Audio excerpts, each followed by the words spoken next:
छठ पूजा की कहानी। नमस्कार दोस्तों, आज के इस वीडियो में हम आपके लिए छठी मैया की लीला की एक बहुत ही सुंदर कहानी को लेकर आए हैं। तो चलिए आज की कहानी को शुरू करते हैं। बहुत समय पहले की बात है। एक गांव में एक बूढ़ी अम्मा रहती थी। उसका एक बेटा और एक बहू थी। बूढ़ी अम्मा छठी मैया की परम भक्त थी और हर साल पूरी श्रद्धा से छठी मैया का व्रत करती थी। परंतु नई बहू नए विचार वाली थी।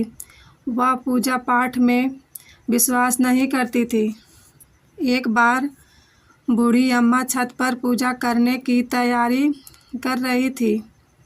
तभी बूढ़ी अम्मा की बहू उन पर हंसने लगी और बोली, अम्मा दुनिया कहाँ से कहाँ चली गई है।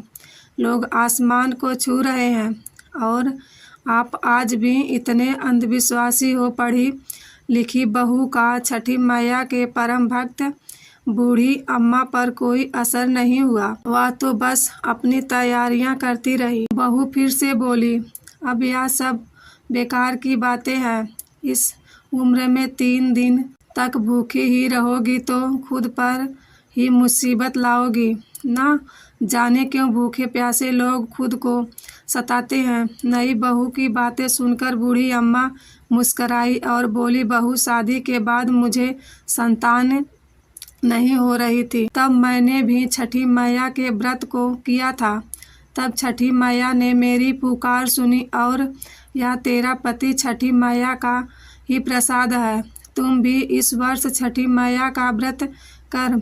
माता तेरी भी पुकार सुन लेगी और तेरी भी गोद हरी हो जाएगी।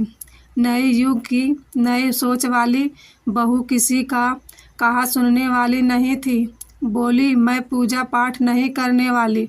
सुंदर पति मिला है, जीवन में सुख मिला है, आलीशान घर है, दिन रात मस्त रहती हूँ। पूरे गांव में मुझ जैसा धनवान कोई नहीं है। सासू माँ इस दुनिया में कर्म प्रधान है। बूढ़ी अम्मा के लाख समझाने के बाद भी बहू पर कोई असर नहीं हुआ था। वह नास्तिक थी। इतने में बूढ़ी अम्मा का बेटा वहां आ गया और बोला कि तुम्हें पूजा पाठ नहीं करना है तो मत करो, लेकिन तुम मेरी माँ से झगड़ा मत करो और जाकर तैयार हो जाओ। छठ माता के घाट पर जाने का समय हो गया है। वह बिना किसी इच्छा के उनके साथ घाट पर जाती है, लेकिन वहां पूजा देखने की बजाय वह मेला घूमने चली जाती है।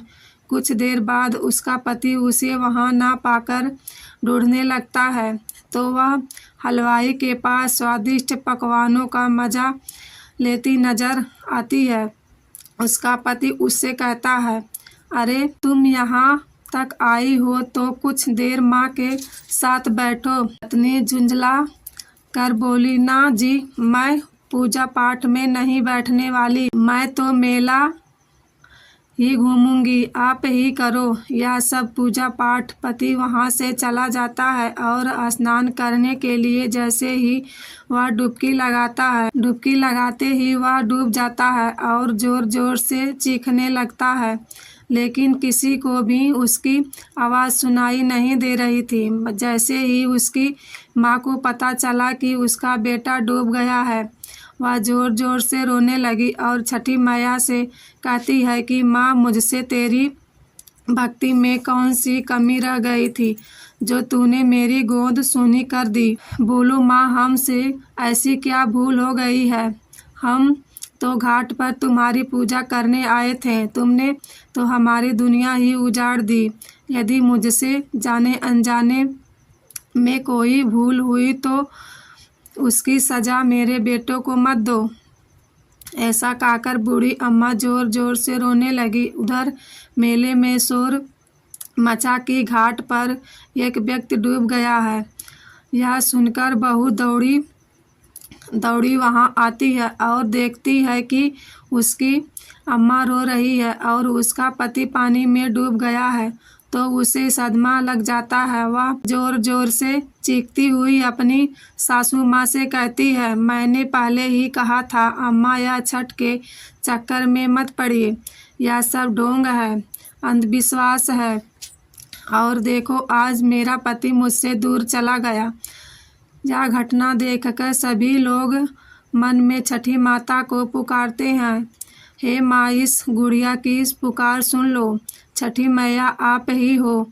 दयालु माता तभी अपने भक्तों को निराश नहीं करती है। इधर पुत्र वियोग में बूढ़ी अम्मा जैसे ही जान देने के लिए नदी में डुबकी लगाती है, तभी नदी से एक लहर उठती है और उसी लहर में से बूढ़ी माँ का बेटा बाहर आ जाता है। यह देखकर छठ घाट पर खड़े सभी लोग की आंखें खुली की खुली रह जाती है।